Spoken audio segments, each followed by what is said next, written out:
YouTube, good afternoon. Giving a shout out all the way down from Southern California.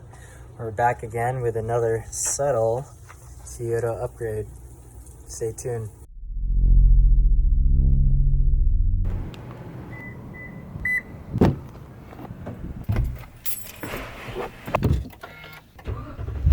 Back. So today, like I said, another subtle upgrade to Toyota Tundra. We got a new piece that I'd like.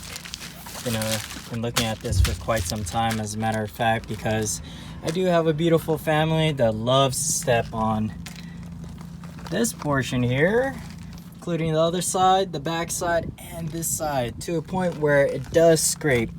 I also did a little bit of damage right here, which kind of pisses me off because I have pretty bad OCD, to a point where every time I get into the driver's side, I do notice that. However, I'm going to do my best to get this off before adding this sill protector. Whoops. Anyways, you do get 4 door seal protectors.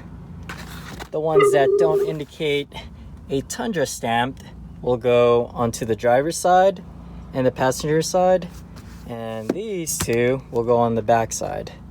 Now, I'm not going to show you guys step by step how to install this. I'm not going to challenge your intelligence. All you necessarily have to do is pull this backing protective piece out, and this back portion has adhesive where it would adhere to the door seal. I added the alcohol to this pad, and I am doing this with one hand, so do bear with me.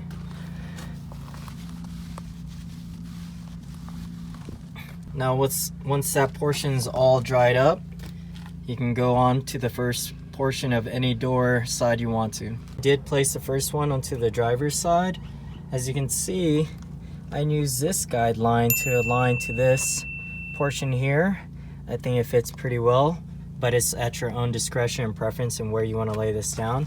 Once you get to this point where it does bend onto the bottom portion here at another 90 degree, you want to start from the middle and push outwards.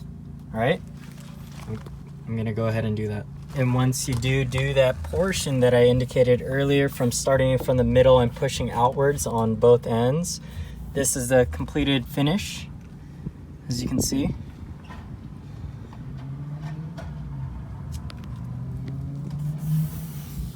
And to be honest, I kind of wish you could have just bought it like this instead of buying it as an aftermarket part.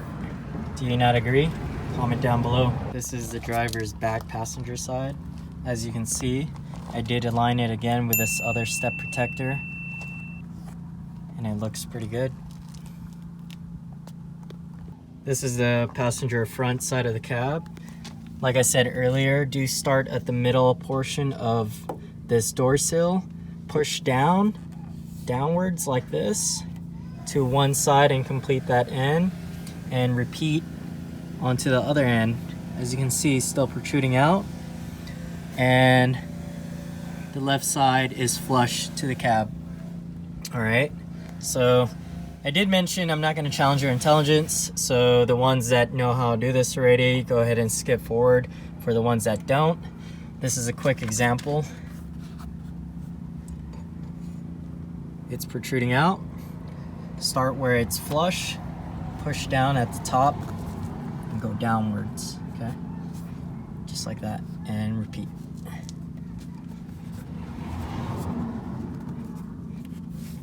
And there it is.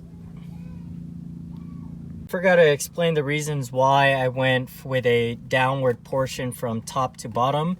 Earlier, as you saw, it was protruding from over here, halfway from this whole panel coming outward, right?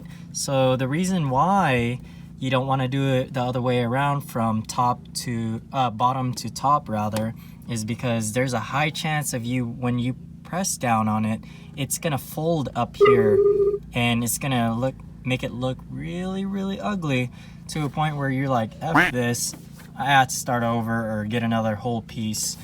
But aside from that, hopefully I was able to articulate that enough to a point where you could comprehend. This is the last piece of the door sill protector on the back passenger of the cab.